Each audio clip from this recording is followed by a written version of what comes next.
কিছু কিছু ভাইয়েরা হানাফি মাযহাব অনুসারী ইমামদের কাফের বলে, তাদের পিছনে আবার ইক্তেদা করে। তাদের নামাজের হুকুম কি? মাযহাব মানলে কাফের বলা এটা ভয়ঙ্কর পাপ। আলে হাদিসদের আমরা মহব্বত করি, আমাদের ফুরফুরার পীর আবু বকর সিদ্দিকী তাদের মহব্বত করেছেন, কাজ করেছেন। আব্দুল্লাহ সিদ্দিকী পাকশির মাঠে অনেক বলেছেন হানাফি আলে হাদিস সব এক, আমরা 5 ভাই।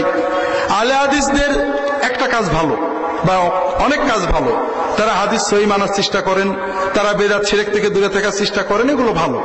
আর একটা কাজ ভয়ঙ্কর খারাপ, সেটা হলো তারা এই ছোট ছোট ফিকহি মাসলাকে দিন মনে করেন। রফাদাইন না করে নামাজ হবে না, লা হাওলা ওয়ালা কুওয়াতা, কোন হাদিসে আছে রফাদাইন না করে নামাজ হবে না? আবার যারা মাযহাব মানে তাদের কাফের বলা, এটা ভয়ঙ্কর একটা মহা ভয়ঙ্কর কথা। কারণ মাযহাব মানা যে জায়েজ, এটা উম্মতের ইজমা আছে। 2 নম্বর কথা, মাযহাব যে মানে না বলে সেও তো কারণ না কারণ মানে, বুঝতে পারছেন না? এই জন্য আমার অনুরোধ হলো আমরা উভয়, আপনি যাদের কথা বলেছেন এর বিপরীতে হানাফিরা মাশাআল্লাহ তাবারাকাল্লাহ মোটেও ভালো না। হানাফিদের বিশাল বিশাল মাহফিলে শিরকের বিরুদ্ধে কথা নেই, নাচ গানের বিরুদ্ধে কথা নেই, নাস্তিকতার বিরুদ্ধে কথা নেই, শুধু জাকির নাকের বিরুদ্ধে কথা আছে না নেই? তো খুব ভালো কথা, ইসলামের খুব উপকার হচ্ছে নাকি? মাযহাব মানা কতটা জরুরি জানানো হয়ে গেছে। নামাজের সূরা ফাতিহা শেষে উচ্চ স্বরে আমিন বলা, নিম্ন স্বরে আমিন বলা বেশি উত্তম। উচ্চ স্বরে আমিন না বললে নামাজের কোনো ক্ষতি হবে কিনা? সবচেয়ে নোংরা মাসালা হলো এটা। নামাজের ভিতরে আমিন যদি মোটেই না বলি নামাজের কতটুকু ক্ষতি হবে?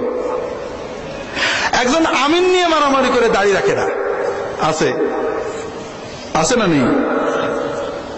দাড়ি রাখা বড় সুন্নত না আমিন জোরে বলা বড় সুন্নত? রফাদাইন বড় সুন্নত না দাড়ি রাখা বড় সুন্নত? তা আমরা তাহলে কি করে আহলে হাদিস হলাম, কি করে আহলে সুন্নাত হলাম? তার মানে আমরা নফসের ইবাদত করি। আমিন বলা কাজটা একটা মুস্তাহাব, আমিন একবার না বললেও নামাজের কোনো ক্ষতি হবে না। আর জোরে আসতে তো আরো পরের কথা। তবে মুহাদ্দিসিনরা জোরে বলার হাদিসটাকে বেশি জোরালো বলেছেন, তবে আস্তে বলার হাদিসের রাবি ইমাম শুআবা মুহাদ্দিসিনদের ইমাম, কিন্তু অন্যান্য মুহাদ্দিসিন বলেছেন যে তার এই রিওয়ায়াতটা ভুল হয়েছে। সর্ব অবস্থায় যারা আস্তে আমিন বলেন, আমার অনুরোধ, এটা বারবার আমরা দেখি, জোরে আমিন বললে মসজিদকে বের করে দেয়, রফাদাইন করে মসজিদকে বের করে দেয়। হানাফি মসজিদ কেউ জোরে আমিন বলতে পারবেন না, আল্লাহর গজব আসুক। মসজিদ হানাফি না মুসলমানের? মুসলমানের।